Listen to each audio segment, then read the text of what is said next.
Hi guys, welcome to another video. Today I want to talk about how I actually discovered the high carb lifestyle and how I came to eating the way I do nowadays and how I was first exposed to veganism and yeah, all that. That's what I want to talk about today.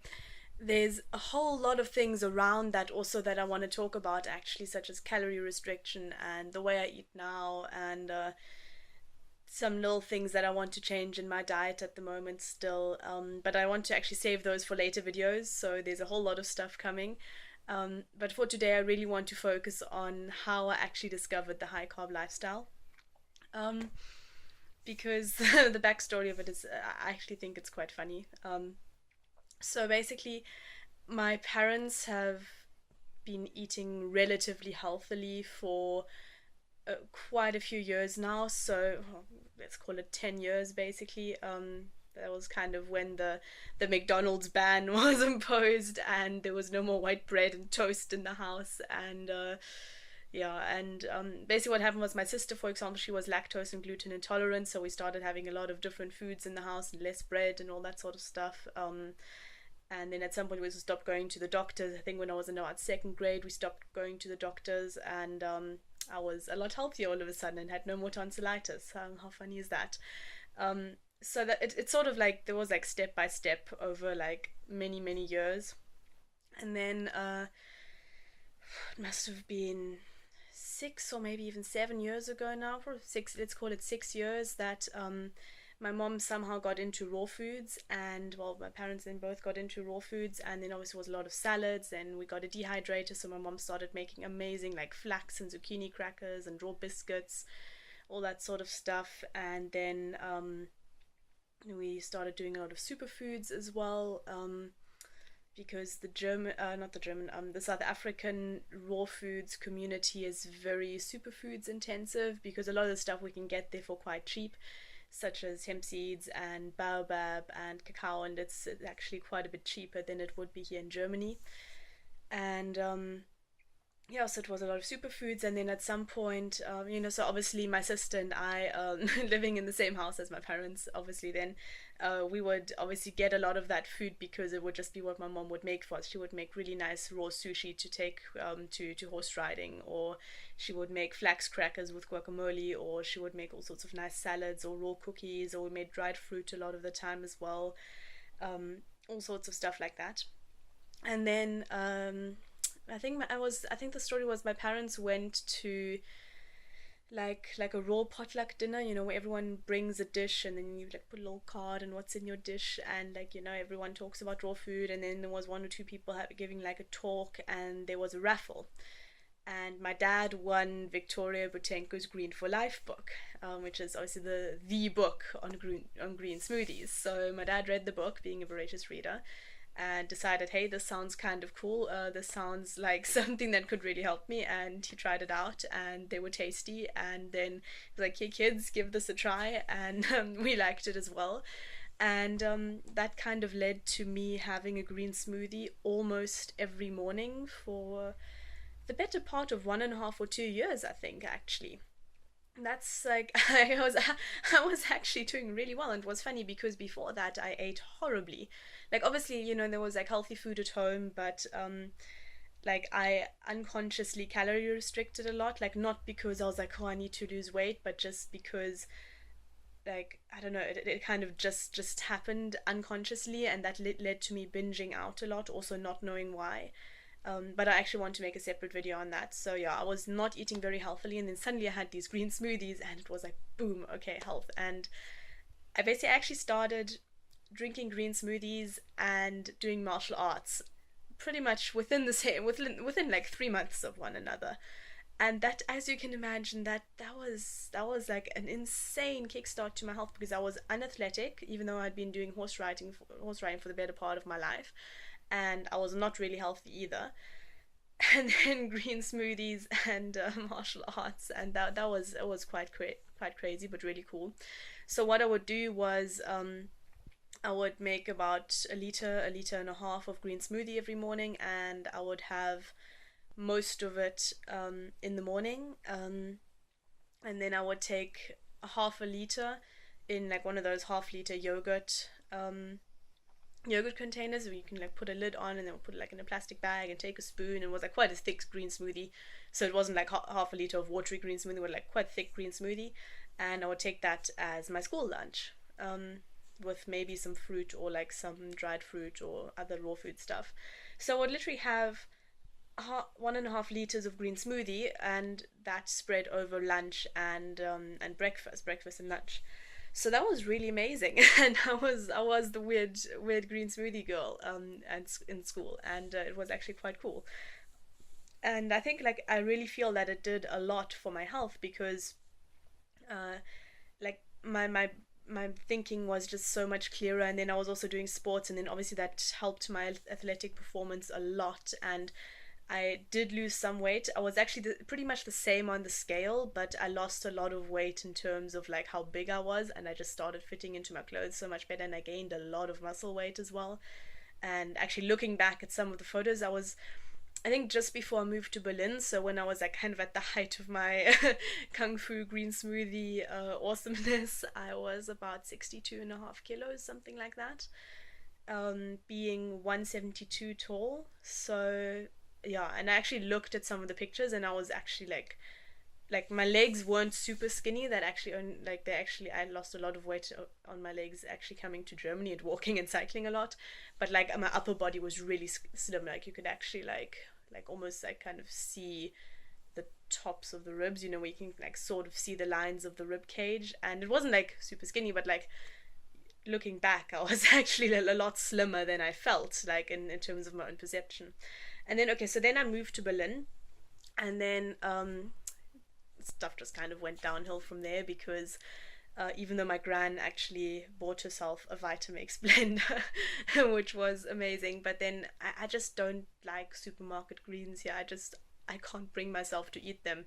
And I tried doing green smoothies for a bit, but after like a week and a half, I gave up, and I was working in a hotel, so I was eating really unhealthily. And then it was like, oh my god, German sweets, and I was eating so many sweets and lots of like falafel and shawarma kind of stuff, and you know, just meat and dairy and everything, basically meat and dairy and sweets and fast food, and it was really really bad actually.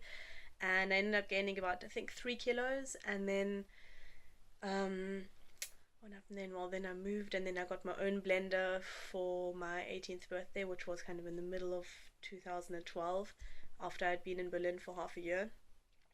And then I had my own blender, and then half a year later I got my own juice. And kind of what happened was I would always gain weight, about 3 or 4 kilos at least, coming back to Berlin. And then when I would go back to South Africa and stay with my parents, because there was basically only healthy food at my parents' house, but I still ate like my fill, so I was just eating as much as I wanted of healthy foods, then my weight would always go back down to like 62, 63 kilos. And it was just, it's just been up and down for the past 3 years, actually 3 years that I've lived here now. And at the, when was it, not end of last year, end of 2013, I was really into superfoods, because I love superfoods, and I'm still a big fan of David Wolf, and I think superfoods are really really fascinating and a great thing. But I don't think they should replace a proper diet. I will also make a video about that in the future, because it's really interesting. So I was really into superfoods, and I'd read David Wolf's book, and I was like, hey, let's find out if David Wolf has any cool videos on YouTube. So I searched David Wolf on YouTube, and I found woe me, a video of Durian Rider talking about David Wolf, and something along the lines of, why is he so fat if he's eating all these superfoods, and na. And I was so shocked, because if you've oh, excuse me, if you've never seen a Durian Rider video before, and then you see him just like really letting go at some guy who, okay, sure, he's made a lot of money over his superfoods and everything, and maybe he's not like the most perfect person alive, but I was so shocked, because that accent and all the swearing, and I was just like, no. So that was my first encounter with the charming Durian Rider, actually. And yeah, I kind of just like let that settle in, and then I just went back to eating my superfoods. I was like, how could he, how dare he? I like David Wolf, let's go with the superfoods. And then as YouTube does, when you've watched one video of one person, they suddenly all start popping up in your suggested videos thing. And then I didn't watch his videos. I don't think I watched. I think I might have watched Freely's video eating like 51 bananas in one sitting. I was like, okay, whoa, that's a bit intense, but okay, cool. Um, and then I ended up finding Fully Raw Christina actually. And she is the first one who actually really spoke to me because she had that whole, she has that abundance thing that she brings across so beautifully. And I love that about her videos. That, you can eat as much as you want of these foods and it's amazing and vibrant and vital energy and just it just being so colorful and just vibrant and alive is actually what really drew me to that lifestyle and made me say, okay, I want this for myself. So what I started doing was I started having really large smoothies in the mornings, although the rest was still the same. Like I had by no means gone vegan or vegetarian yet. And then but I started with the big smoothies and I kind of just started shifting my mentality a little bit. That was in the end of 2013, so basically 1.5 years ago now. Then I went back to Johannesburg, to South Africa over that Christmas, and I lost a bit of weight again, and then I gained some when I came back here, and then I just met my boyfriend, and then I was really into like weightlifting and like more intense workouts at the gym, and I started doing that. And then obviously that whole protein question came up, and I was like, oh, how much protein should I be getting? Whenever you Google something about protein, it's like, oh, meat, eggs, dairy, all that. So I was actually eating quite a lot of animal products. They were all organic, which basically almost bankrupted me. So not only was my health shit, but my I was also almost bankrupt on organic meats and dairy and eggs and all that sort of ish. So yeah, and it actually came to the point where my digestion was really really bad. Like I would actually, so basically I would sleep for at least 10 hours. I would wake up sometime at 9 in the morning or something like that. I would have no energy, so I would get out of bed feeling less energetic than when I went into it. I would have a big smoothie with like fruit and superfoods and maybe some almond milk or something like that for breakfast, and then I would have just like normal normal healthy wholesome kind of food, sort of more like not paleo style, because I still had like rice and grains and stuff like that, but like cleaning, like no processed foods, but it was still like meat, and like it would be like meat, rice and veggies or something like that, or like an omelet with lots of veggies for dinner or something, or yogurt and stuff like that. And then basically lunch would usually leave me feeling super full, super bloated. I would actually sometimes sit on my couch and have like almost like a knife cutting into my stomach kind of pain, and just sit there and be like, ow, this is really painful, and just like so bloated that my stomach was like hard to the touch, and that was quite scary. um Sometimes I would just like inevitably just nap on the couch after lunch. Like I would just be sitting there working on my laptop and kind of like lean my head to the side, and 2 hours later I would wake up. I'd be like, why the hell did I fall asleep and nap? So I would nap a lot. My digestion was horrible. I probably went to the bathroom around like properly once every 2 to 3 days, which looking back is really horrible, and sorry for the details, but yeah, it wasn't fun. um, then the other thing was that I had really, really, really bad sweet cravings. Like either after lunch, after having like a cooked lunch, I would crave fruits, and I would have like a big fruit salad or something, which then obviously was just like so many calories as well, that just like combined with lunch, that I was in the end eating way too many calories as well, of the wrong stuff, obviously. And then the other thing was that, like, also in the evening, I would sometimes just, like, like craving for chocolate. Now, it wasn't even dark chocolate, so no one can tell me I was craving the magnesium or the tryptophan. It was, I would, like, go and buy, like, white chocolate with, like, pieces of strawberry in it. So it was, like, pure carbohydrate, calorie cravings. Um, so, or, like, if I had, like, a little bag of, like, medjool dates, like 5 or 6 medjool dates, I would eat one, and then, oh my god, the whole bag's gone. How did that happen? So I had really bad sweet cravings. So then I ended up, I don't remember how, but I ended up reading Doug Graham's 80-10-10 diet, and it made so much sense to me on every level that directly after that, I just I was like, okay, cool, that's it, I gotta go raw. So I did that for about 5 days or so. And on the third day, even though I'd previously only run about 6 kilometers, I ended up running 9 kilometers just because I felt like it. To be fair, I haven't done that since then either. That was probably the peak of my running career. But who knows what the future holds. but I just felt so good, and my digestion was so good, and I was waking up with more energy, and it just made so much sense to me on every single level that I was just like, okay, this is what I want to do. So that was basically how I found raw foods and the raw vegan lifestyle. And by then I was watching Freely and Julio Christina and Megan Elizabeth. Those were the top three channels that I was actually watching.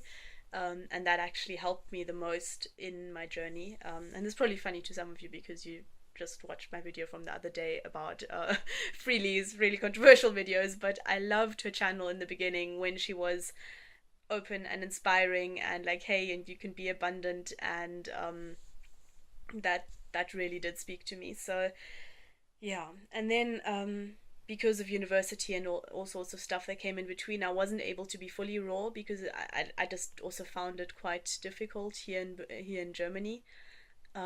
So I ended up kind of going raw till 4 ish. Yeah, and then there's a whole lot of mistakes that I made along that path that kind of brought me to where I am today, and I want to talk about those in a separate video. But yeah, this is basically the story of how I even found the high carb vegan and raw vegan lifestyle in the beginning. I hope it was interesting for you. I hope it helped you understand a bit more where I'm coming from, what my experiences are, and just a little bit more about me. And my question to you is, what lifestyle are you on? Or you even do you do the whole no label thing, which is super awesome if you do, go you. Otherwise, are you doing water 4? Are you doing 80-10-10? What's your story? How did you find out about veganism and about the high carb lifestyle? Just tell me your story in the comments below. I love reading each and every one of your comments, and it just makes my day every single time. So tell me your story in the comments below, and thanks for watching this video, and I'll see you in the next one. Bye bye.